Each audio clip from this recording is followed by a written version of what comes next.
What's up, everyone, and welcome to another episode of Wrestling with Johners. This is episode 44, and today it's a bit of a bumper episode. We're going to be talking our usual NXT and NXT UK, all the happenings from last night's shows, and of course there was that big main event between Walter and Pete Dunne, being billed as Walter Dunne II, and I'm sure those of you that saw that will be very impressed. More of the same what we saw at TakeOver New York, and we're also going to be covering AEW's Double or Nothing, and we've got a guest host with us today, and we've got Dan. Dan's one of our Facebook friends, part of the Facebook community group. So welcome aboard, Dan, and thanks for helping us with the podcast today. Yeah, good afternoon, John. It's lovely to be on it. So yeah, it's a real pleasure to get involved, and thanks for having me on the show. No, you're very, very welcome. So we're going to talk more to Dan in a second. Just to throw out a few plugs like we usually do at the beginning of every single episode. Of course, you can reach out to us on Twitter. Our Twitter handle is @withjohners_pod. We're on Instagram as well, so go and find us there, instagram.com/wrestlingwithjohners. And of course, I've already mentioned the Facebook group, the Wrestling with Johners Facebook group, so go out and find that on Facebook. Of course, you can find us on all popular podcast platforms, including Apple Podcasts, Google Podcasts, Spotify, Podbean, Podcast Addict, and YouTube. So wherever you get your podcasts, we are out there. So Dan, back to you. This is your first time on the podcast. Have you done anything like this before, by the way?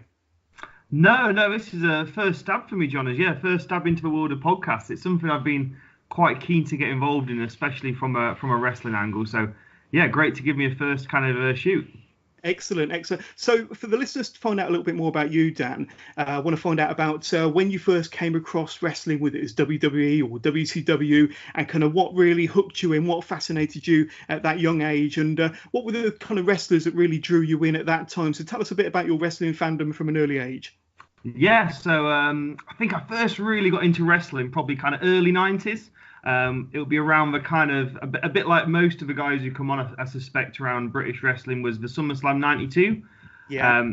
Absolutely hooked on the Bulldog Bret Hart match at Wembley. And then I was always really kind of drawn towards the wilder kind of characters of your kind of Papa Shangos and your Berserkers. Watching the Legion of Doom come down on the motorbikes was quite a spectacle. And then I probably lapsed a little bit through the 90s, and then kind of really got back into the Attitude Era, the Monday Night Wars. I was always a massive fan of the like the Austins and the Takers, and then we had the kind of Bret Hart going over to WCW. Yeah.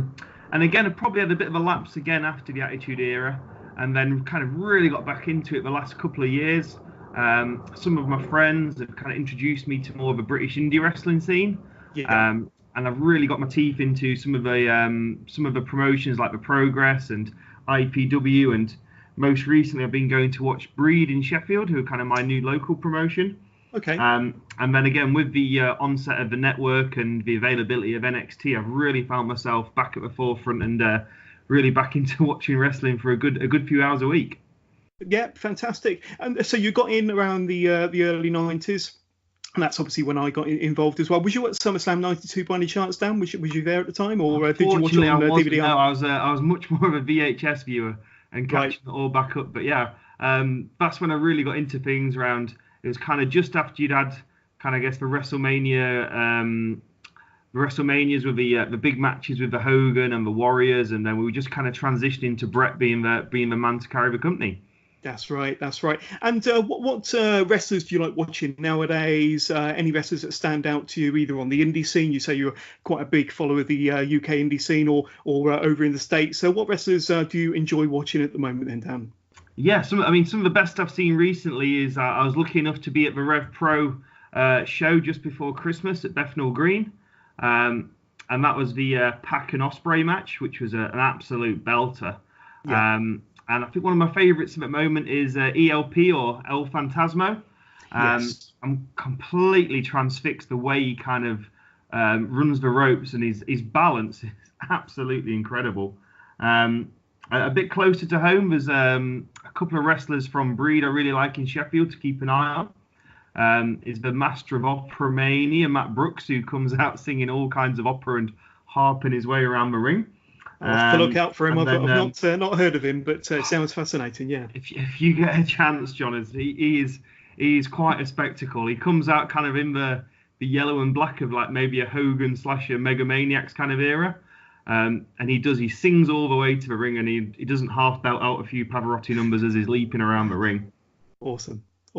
So, so what we'll do now then, Dan, is we'll go straight into this week's NXT and NXT programs. We'll have a quick recap of these shows. So I hope you've got your notes from the last evening, but we'll start with NXT. And first of all, we get a recap from last week's story between the Viking Raiders and the Street Profits, with the interference, of course, from the Forgotten Sons and Birch and Lorcan, with the Raiders laying waste to all three teams before laying the belts down in the ring, seemingly calling an end to their NXT career.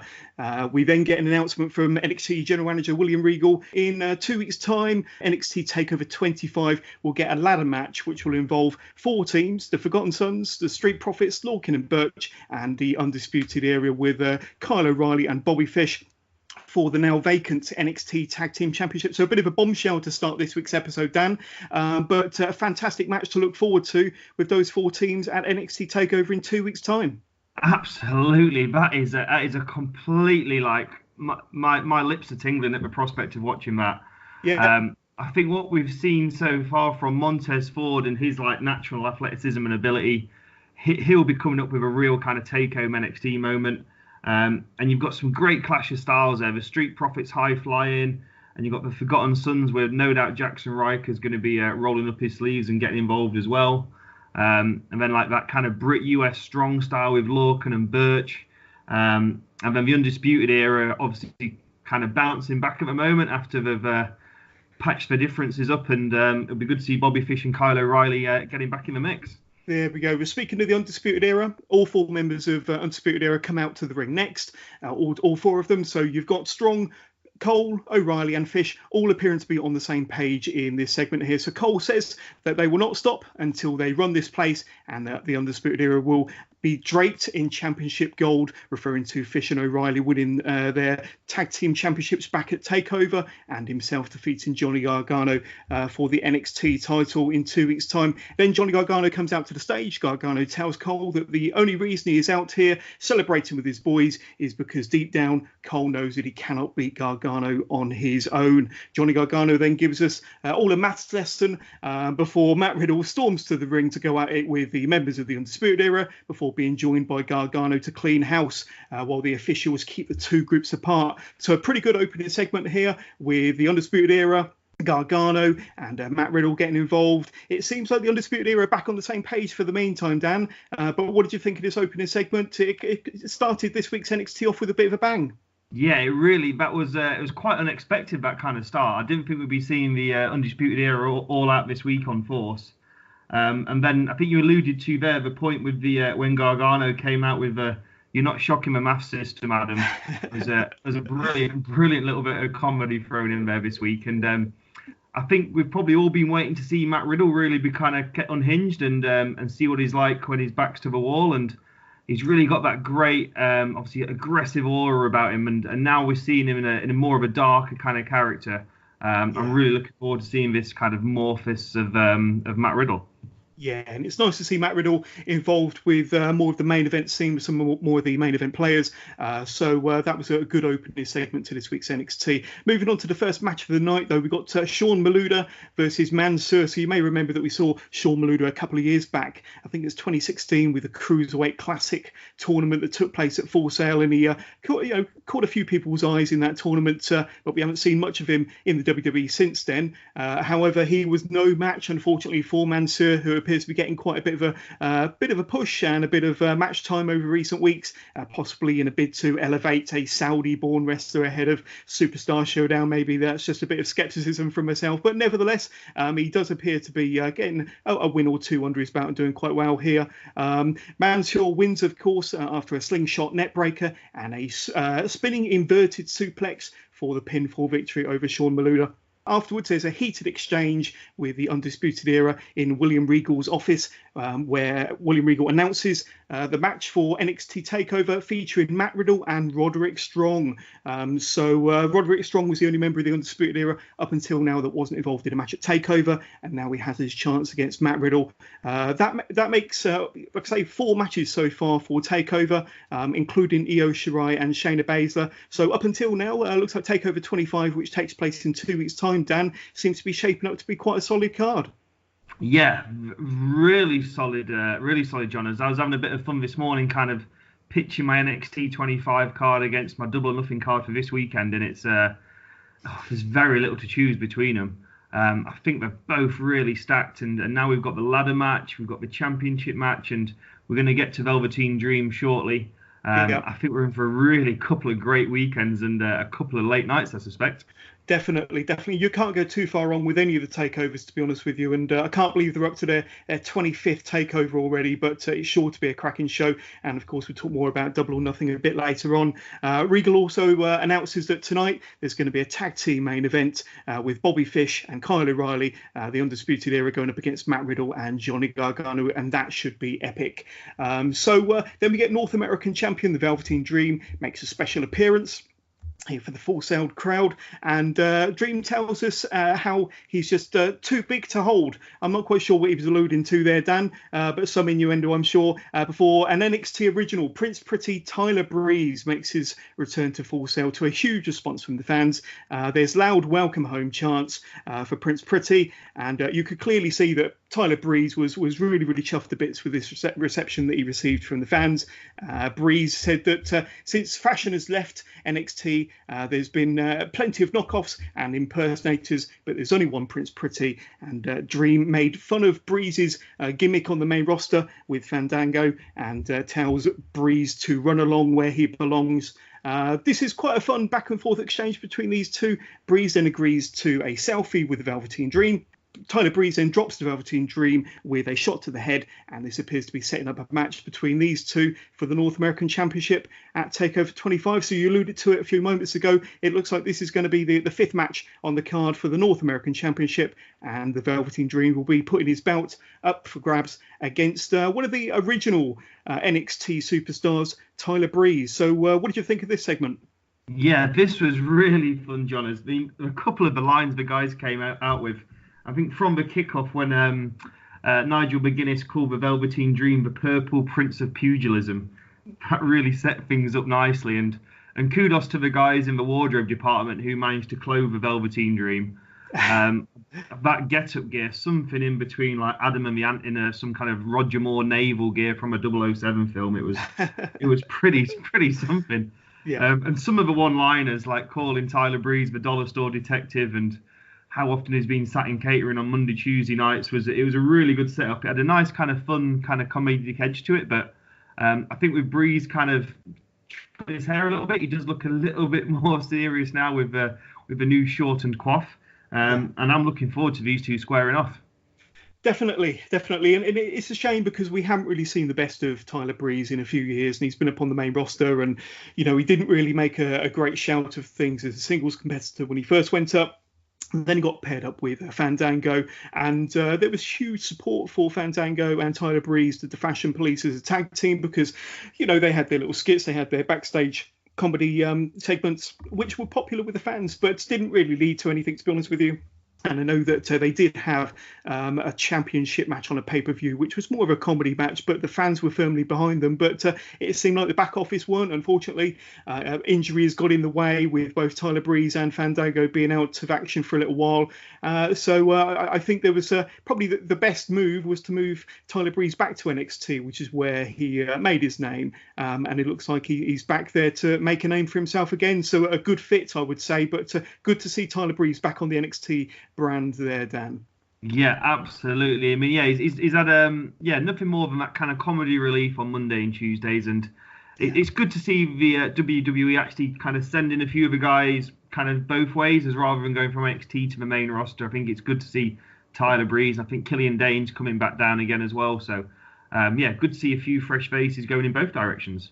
Yeah, couldn't agree anymore. Moving on to our next match, we had Candice LeRae versus Rena Gonzalez. So there was a clear size difference in this match with Gonzalez towering over Candice LeRae.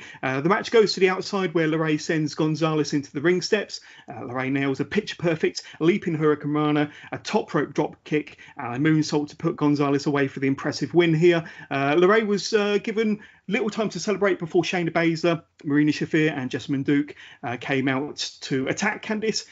This prompts Io Shirai to come out to fend off the heel trio with some wicked kendo stick shots, sending Shayna and co packing. So she really laid it in with the kendo stick shots there. And I think there wasn't much left of that kendo stick by the time she finished sending the heel trio away. But what did you think of the match, and what did you think of this segment? Yeah, I mean, I really like the end segment with the kendo sticks. She was going at it like an early 2000s Steve Blackman there. She was leaving no prisoners. And no doubt someone's going to have to make a trip to B&Q this week to get some more kendo sticks, because that kendo stick has got nothing left in it. It definitely took a beating, yeah. Interesting presentation of Reina Gonzalez from there, who is someone who is a legitimate monster. And using some of the old Smoking Guns costume, and probably looks like she might be one of the Forgotten Son sisters. Very interesting to see how she kind of develops on the brand compared to like on NXT UK, where you've got where Jazzy's made her debut with a similar look, looking like she could really kind of tear a few heads off. Yeah, definitely. And shades of Stan Hansen with the bull rope and the bell there. But yes, looks like I quite like the look of Rena Gonzalez. Maybe we'll see a bit more of her in the future. But then we get a couple of graphics advertising 2 matches for next week's NXT. The first of which will be Bianca Belair versus Mia Yim in a rematch from the match a few weeks ago. And Drew Gulak will be taking on Kushida. So have you been keeping up with Kushida and his run in NXT so far? He's had a couple of good matches. I don't know if you caught much of him when he was in New Japan, but what's your initial take on Kushida, and are you looking forward to his match with Drew Gulak next week? Yeah, I'm a big fan of Kushida. I've just kind of, again, I've been got back into wrestling through that UK indie scene. I'm now kind of wavering through the world of New Japan, and looking forward to this summer actually going to the kind of Great British Conquest, or the Great British Quest, which is going to be at the Copper Box. Yeah. So that's going to be great to see, as well as seeing kind of Sabre Jr. and Ospreay, see a few of these Japanese stars in action. And I think the setup with Gulak's pretty strong. We know Gulak's a real kind of submission specialist and the bully of 205 and kind of zapping people out of the skies. So after Kushida's kind of nicely rolled over Ono and Kona Reeves, this is going to be a much stiffer test for him. And I quite like that he's been ducked TakeOver for now. And we'll see him develop towards TakeOver 26.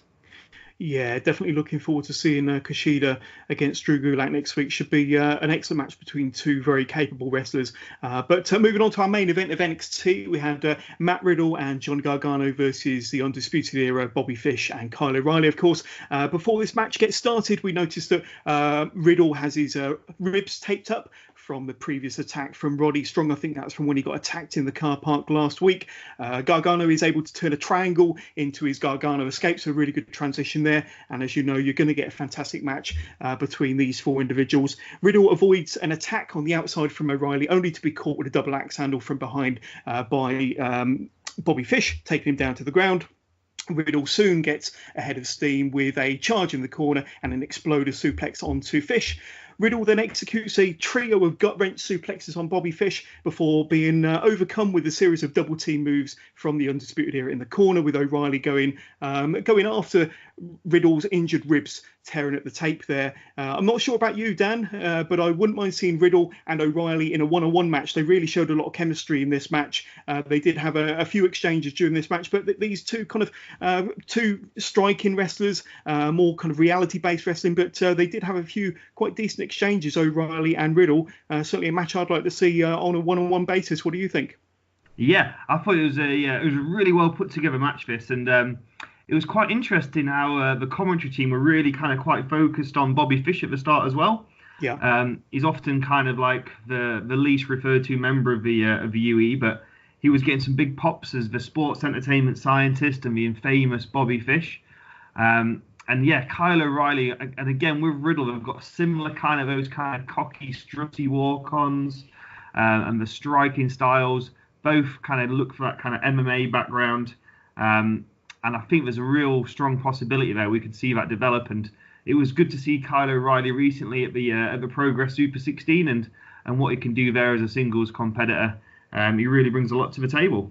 Definitely. So continue with the match. There's a close near fall when Fish and O'Reilly hit there, chasing the Dragon vertical suplex and roundhouse kick combo, but not quite getting the pinfall there. Riddle very nearly has the match won with a Broton and a floating bro combo. The match goes to the outside, causing Adam Cole to come down to the ring, who is stopped in his tracks from a suicide dive from Johnny Gargano.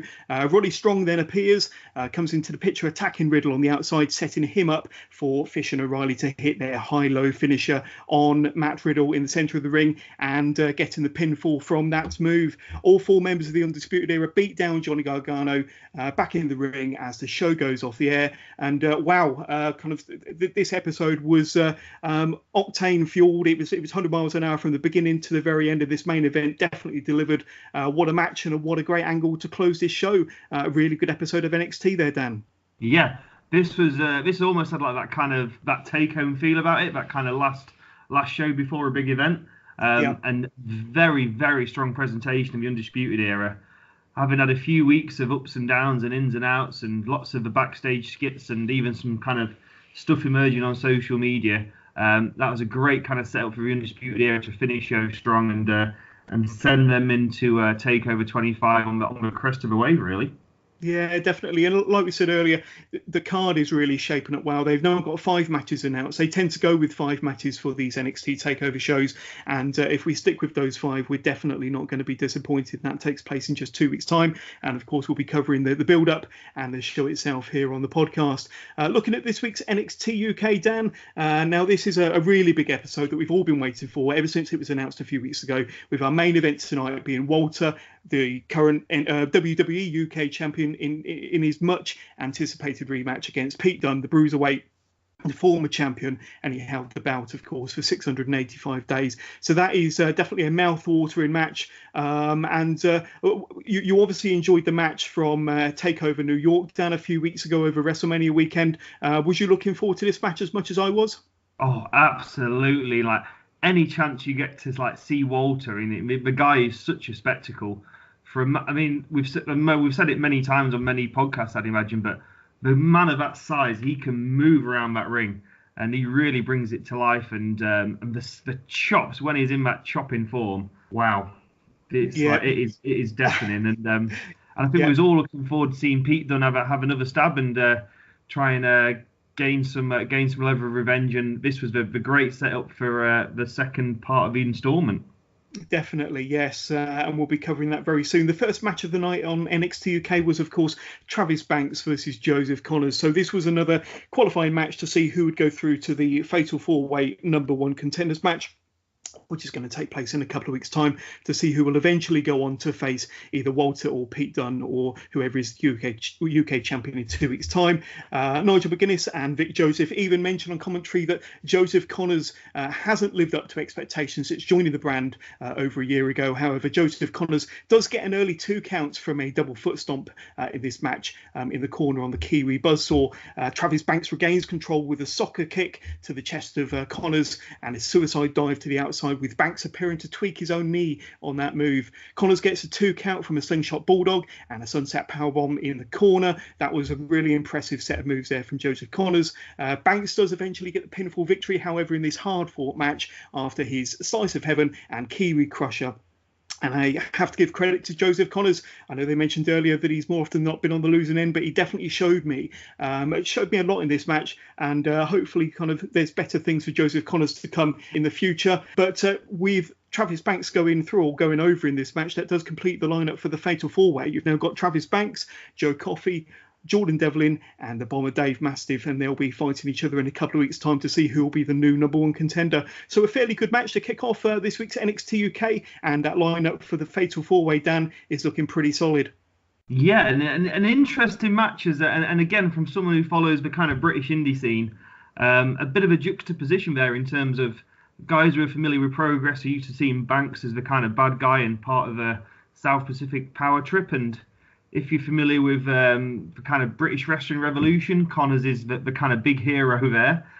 So a bit of a reversal of roles, but Yeah, it was a strong match, and Connors seems to be that kind of plucky underdog with that the Midlands madman moniker following him around. And I really liked Travis Banks on the mic afterwards. He referred to his goings on with Coffee Brothers last year at the Albert Hall, which might have been forgotten by now, and the Devlin taking him out before the Blackpool takeover.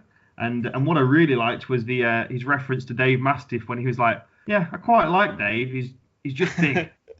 Yeah, absolutely. Then we see a promo from Nina Samuels, further setting up her match against Toni Storm on next week's show for Toni's NXT UK Women's Championship. So that should be a pretty good match. Always good to see Toni Storm in the ring. Then we see highlights of Mark Andrews and Noam Dar from a couple of weeks ago, with both Dar and Andrews ending the match on stretchers, having been injured from the end of that match. But tonight we'll see their rematch. And in fact, it's the next match we're going to talk about. So Mark Andrews versus Noam Dar. So I really enjoyed this match. There was some excellent fast-paced action to start the match, with Dar the clear hometown favourite. Plenty of close near falls in this match, including one from Dar from a beautiful pump kick to the face of his opponent. Andrews recovers, hitting a stun dog millionaire, followed by a senton over the top rope, causing Noam Dar to tweak his previously injured knee. Andrews and the referee check on Noam Dar, with the match appearing to be over as the two shake hands, and with Andrews turning his back on Dar, only for the Scottish Supernova to play possum, just like Bret Hart used to be fantastic at doing, and he struck Mark Andrews from behind, finishing the match with his Nova roller for the 1-2-3. So I don't know whether he had you fooled, but Noam Dar had me fooled for a few seconds there. I thought the match was over. I thought he tweaked his knee again, but he was just playing possum, and the cocky heel got the victory. Quite a good match and a good ending to the match as well. What did you think? Yeah, it was interesting after the first match. We'd probably been waiting 2 months, with quite a lot of anticipation for this match, and yeah, interesting to see Noam taking that kind of cocky kind of heel line. I'm not sure if I might have saved this match myself. I might have saved it for somewhere in the more England or somewhere in the UK apart from Glasgow, because I thought we had a bit of a strange reaction with obviously the hometown crowd firmly behind Dar, even with those kind of heelish, devilish, mischievous antics going on. Yeah. So we're going to talk about the match that we've been holding off till last, and this is the main event of NXT UK for this week, and it's Walter Pete Dunne 2, so the rematch, and this time the roles are reversed, with Pete Dunne being the challenger on this occasion, and of course we know that Pete Dunne was the champion for 685 days. Walter is the new UK champion, so this match really starts to pick up as a Walter connects with two massive chops to the chest of the bruiserweight before Walter tries a third, only to find the steel ring steps. Dunne tries to do further damage to Walter's injured hand, only to find a big boot to the face for his troubles. Walter nails an almighty drop kick, sending Dunne crashing into the barriers at ringside before stretching Dunne across. He stretches Dunne's entire body across the ring steps. Now, we've seen him do it before over the top turnbuckle, but when he did it over the ring steps there, he just added that extra element, and that really did look painful. So the match has started fast and furious. Lots of chops, lots of big boots, lots of drop kicks, and lots of heavy moves from Walter. The match is developing really well here. Dan, what's your kind of take on the first few minutes of this match? Yeah, I mean, this was an interesting angle for Walter and Dunne, and we really saw that concentration on Walter being very fearful of Dunne's manipulation, especially of his knee and fingers. I thought it was an interesting piece to have Walter's fingers taped up. And as we saw, there was that early doors, Walter slapping the ring post, and you really felt that Dunne was getting the upper hand here, and he was looking for that submission. So Walter gets dropped in the centre of the ring with a massive forearm from the former champion. Dunne tries to snap the fingers of Walter, but follows up with a crucifix bomb for another 2 count. Dunne very nearly gets a submission win, with Walter just getting to the bottom rope for the rope break there. Dunne then tries a triangle with Walter on the top turnbuckle. However, Walter goes for a repeat of what happened in New York with a super power bomb, only for Dunne to reverse it into a Hurricane Rana, with Dunne showing that he's done his homework from their last match, of course. Dunne hits the bitter end before snapping away at the champion's fingers. Then we see Fabian Eichner come out to put Walter's foot on the bottom rope to prevent Walter from tapping out. Marcel Bartel gets involved and sneaks in on the opposite side of the ring to nail Pete Dunne with the championship belt, allowing Walter to hoist Dunne up with the powerbomb for the pinfall victory and retain his championship. So a bit of outside interference there, a pinfall victory and a retain for Walter. And it looks like we've got a new faction on our hands with Fabian Eichner and Marcel Bartel aligning themselves with Walter, and a really, really good match. What did you think of this match? What did you think of the ending, Dan? Yeah, again, absolutely love this. We're on the fast track here we can see it coming, can't we? The colossal 6-man match. Walter and his ring camp buddies, Eichner and Bartel. Dunne will be rounding up the troops. Mustache Mountain will be wheeling into town. And at some point, we are going to get an hellacious 6-man tag. Hopefully, they'll hold it back till NXT's at download, and we can see all 6 of these guys just ripping it across the fields of Derbyshire. The show goes off the air with Eichner, Bartel and Walter standing tall in the middle of the ring, and looks like a new faction has been formed. So a really good hour of NXT. Like I say, we had an excellent match involving Travis Banks earlier on, and some really good action, a fantastic main event, and that caps off another really good week of NXT UK. So Dan, shall we talk a little bit about AEW and Double or Nothing? I know you've been doing your homework and a bit of research on some of the matches, but let's go through some of these matches. This is my weekend. This is Saturday night warming up already. Definitely. I'm already in that zone. I'm there at midnight on ITV4, ready for this. Fantastic. So, of course, the first hour is being covered live on ITV4, and it's got a couple of pre-show matches. The first of which is Kip Sabian versus Sammy Guevara. I don't know if I've pronounced that correctly, but he's wrestled all over America for a variety of indie wrestling companies, including CZW, PWG, Evolve, MLW, AAA, and was the AAA World Cruiserweight Champion. So he also had an enhancement match in the WWE in 2015. So Sammy Guevara is definitely well travelled up against a fairly familiar name on the UK indie scene, Kip Sabian. So what have you got down about these two individuals, and how do you think this match might play out, Dan? Yeah, so we know this is going to be a big kind of. This is the match to sell the pay-per-view. We've not really had this dynamic since the network started in having that when we used to have the old Sunday night heats, and they were really using that hour to push those pay-per-view sales. So I reckon this is going to come, again, it's going to come unglued. We know Kip Sabian can fly, familiar with his work in IPW and BWR, and Sammy Guevara, I've not really seen a lot. That's probably the most I've heard is from yourself, John, as I'm kind of setting that scene. But no doubt these guys are going out, and this is a match which is going to kind of tear that house down to make you want to dip in your pocket and ring ITV box office. Definitely. And the second match as part of the pre-show is the Casino Battle Royale. So there's going to be 21 men involved in this Battle Royale now. Only 17 have been announced so far. I'll run through some of the names. You've got Sonny Kiss, Brandon Cutler, Ace Romero, Glacier, Brian Pillman Jr., Sunny Days, MJF, Joey Janela, Dustin Thomas, Billy Gunn, Jimmy Havoc, Jungle Boy, and many others, including Sean Spears, the former Ty Dillinger from NXT and WWE, of course, and 4 spaces yet to be filled. Now, there's obviously a lot of rumours about who these spaces, these spare slots might go to. There's a few rumours going around online, Dan, that John Moxley, formerly Dean Ambrose, might be eligible to enter into this Battle Royal, or possibly Adam Page, who no longer has his match against Pac at Double or Nothing. Any kind of thoughts on this Battle Royal, or who might fill the remaining slots? Yeah, I mean, this is a really juicy Battle Royal, and I love the new format and the new twist. Having the kind of wrestlers draw cards and entering groups of 5 before the Joker's revealed, and I think we can look forward to the Joker being a big surprise, and whether that's the Dean Ambrose in his alter ego and kind of coming back in that John Moxley format, or obviously Adam Page is at a loose end after that pretty epic match in Nottingham last Saturday. Yeah. I'm sure everyone will have a few ideas, and I really don't know who those mystery 4 could be. There's so many people kind of floating around, and Are we going to have that Lex Luger moment? Is there going to be someone who we just think is WWE through and through, who's going to just kind of walk out with that Joker in their hand at the 12-minute mark?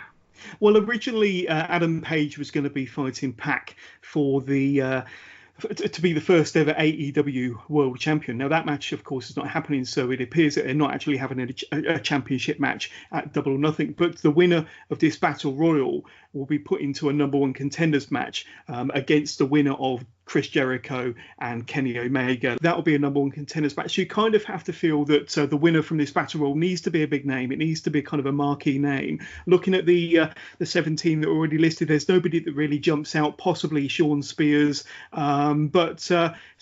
maybe one of those remaining 4 slots could be a big name, and they could be the one that ends up taking it to go up against either Jericho or Omega. So that's going to be definitely a match to watch on the pre-show. Then we get into the main card.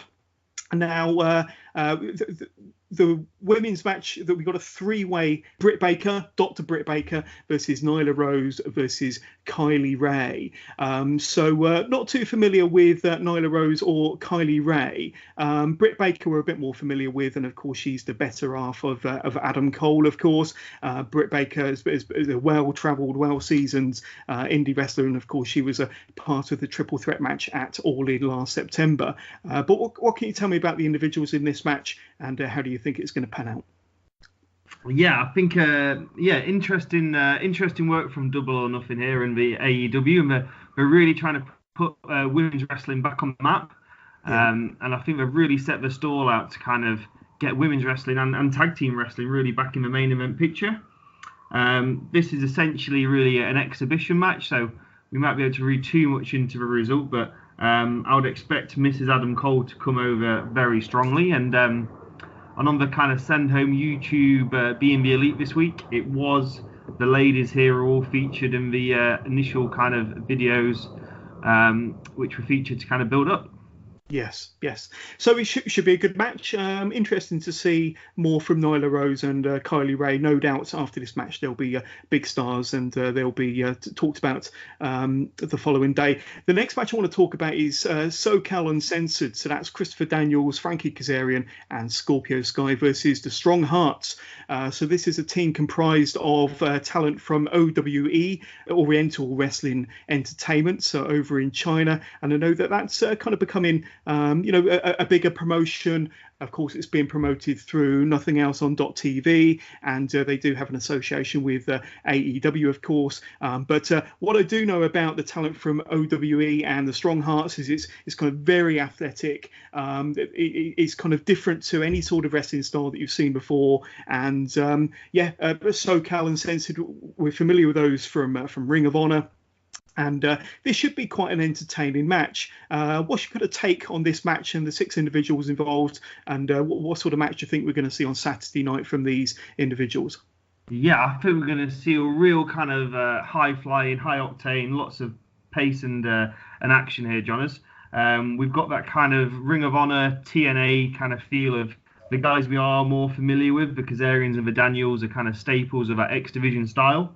And then, we're really going into the unknown with, I guess, apart from Cena we may have seen before, certainly the other wrestlers on OWE are going to be a real eye-opener. And that's what really makes this card so exciting, is there's a number of wrestlers we're really looking forward to and so familiar with, but lots of these guys, it's going to be a first-time view, and we're going to be diving into Wikipedias and YouTube channels, digging out some videos here. Absolutely. I think that's what you and I did before this chat this afternoon, Dan. We were certainly checking YouTube and trying to figure out who these individuals are. But that's great, because it kind of adds to the buzz, adds to the anticipation, makes you look forward to seeing these characters even more when it comes to Saturday night. And another match involving individuals that we're probably not too familiar with. It's the 6-woman tag match, and involves Aja Kong. Now, Aja Kong's been a mainstay of the women's scene, mostly in Japan now, for God, 25 years, I have to say. I do remember seeing her in WCW and very briefly in the WWF back in about 94, 95. But here she's involved in a 6-woman tag match. I'm not going to try to pronounce some of these names, to be honest with you, Dan. So I hope I don't offend anybody by not attempting some of these names. But once again, you mentioned earlier that they're really trying to put the women's division in full prominence here. And it looks like this should be a very strong match. And if Aja Kong is anything similar to what she was, back in her prime 25 years ago, then this is going to be a stiff, hard-hitting and very exciting match. Yeah, we've got all sorts of shapes and sizes here, and again, looking at these names, these were, again, apart from Aja Kong, these are all names I'm very unfamiliar with. So again, this is going to be like taking the lid and looking at something new, getting a chance to see some different styles, and yeah, I'm excited to see what these 6 ladies can put on as a showcase to back up the triple threat. Excellent.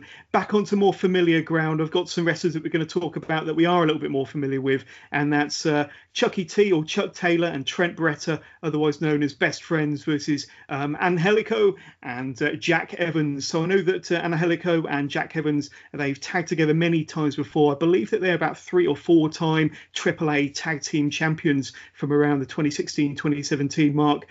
Jack Evans has been on the scene forever. I think he broke into the scene very early 2000s, and I think he was trained over in Calgary with a lot of the Hart family there, and he kind of trained with Harry Smith and Tyson Kidd and getting into that sort of Calgary scene. Angelico, originally from South Africa, he's really making a name for himself around the indie scene, especially kind of around Europe. I've seen him wrestle a few times, and definitely an exciting prospect there. Chucky T and Trent Beretta, more familiar with, I suppose, we've seen them all in Chikara and PWG and, of course, New Japan. But this should be a very exciting match between 4 quite established wrestlers that have got a bit of name value. Yeah, great to see the 4 of them on the big stage in AEW. What's your kind of thoughts going into this match then, Dan? Yeah, I think what we've seen so far from the AEW and the comms and the press and the social is that they are about getting tag team wrestling back in that main event picture. And obviously we're going to talk later about the Young Bucks and the Lucha brothers in great detail. But here you've got some, Angelico is someone I'd put up there with that El Fantasmo bracket of wrestlers I've seen wrestling in progress in a few of the British Indies. And again, this guy can do things which you've not seen before. He's very innovative, in and around the ropes, high flying, and I'm expecting this to kind of really be the undercard match for that tag team main event and really kind of whet the appetite for that. Yeah, I really can't wait to see what Angelico and Jack Evans have to offer. I know that individually they're 2 awesome, high-flying, amazing aerial artists. So it'd be great to see what they can do on Saturday night. You spoke a second ago about the Young Bucks and the Lucha Brothers. We're going to talk about that next match. Next, of course, Matt and Nick Jackson. They've been one of the spearheads behind the whole AEW revolution and Double or Nothing, of course, against quite possibly, the best tag team, or one of the best tag teams in the world at the moment, the Lucha Brothers, Penta El Zero versus Phoenix. And this is for the AAA World Tag Team Championship. And of course, the Young Bucks are currently the champions. They managed to take the AAA World Tag Team Championships off of the Lucha Brothers not too long ago on a AAA card. But this, for me, is definitely one of the standout matches, Dan. I can't wait to see this one. You said earlier that they're really pushing tag team wrestling. I think this is going to be definitely up there with one of the matches of the night. Yeah, this has such a good setup as well. For any of the guys listening in, I would absolutely implore you to watch the ITV kind of 45-minute warm-up for AEW. And the way this match has been set up with the Lucha Brothers attacking the Young Bucks, and then the Young Bucks rocking up in their own backyard and picking their pockets for those AAA titles. This is a belter. I mean, this is going to be a real good showcase. You've got the Young Bucks, who've obviously gone massive in Japan and got such a good following in the US, despite not kind of wrestling for one of the bigger US promotions. The Lucha Brothers, we've seen it all in. This for me could be a main event standard match. Yeah, most definitely. That's definitely going to be up there for match of the night. Right, one of the matches of the night, I'm sure, will be Cody versus his brother Dustin Rhodes. So we saw these two go at it in a kind of a minor pay-per-view match about 4 years ago on WWE. I think that the fans back then always hoped for a WrestleMania match between these two back in the day. That never happened, but this match will definitely be happening on Saturday night. You've got Cody versus Dustin, brother versus brother. There was an awesome promo from Cody a few weeks back on being the Elite and kind of the lead up to Double or Nothing, where he kind of gave a promo about his relationship with his brother and how he's looking to bring this match to Dustin on Saturday night. But this is definitely a mouth-watering match between two very, very capable wrestlers that know each other exceptionally well. And I think this could be a very heated match on Saturday night. But where's your mind at with these two individuals in this match, just 2 days removed from the big show itself? Yeah, this is you can forget Stardust versus Goldust. This is going to be the main. This is going to be the proper ticket. It's that generation versus generation. It's the natural versus the nightmare. And I think it's had the great setup with Cody's been kind of calling it the chance to kind of put the Attitude Era to bed. And he's kind of been coming out with these quotes of, I can just reel you off 5 matches from the last week, which were better than any matches of the Attitude Era. And then Dustin's been giving all the talk of how his brother's so egotistical. And then you've got there's so many dynamics going in. We have been waiting a long, long time for this. And finally, we're going to get some final answers and a resolution to this brotherhood rivalry. Definitely. And finally, we're going to talk about what I'm sure will be the main event of the evening. No titles on the line, but definitely a heated rivalry. We have seen these two go up against one another at Wrestle Kingdom from a couple of years ago, and it's, of course, Kenny Omega versus Chris Jericho. So I don't know where you stand on Chris Jericho, whether he's seen better days, whether he's beyond his prime, but I think that he's one of these wrestlers that's been able to evolve and change his character over the years.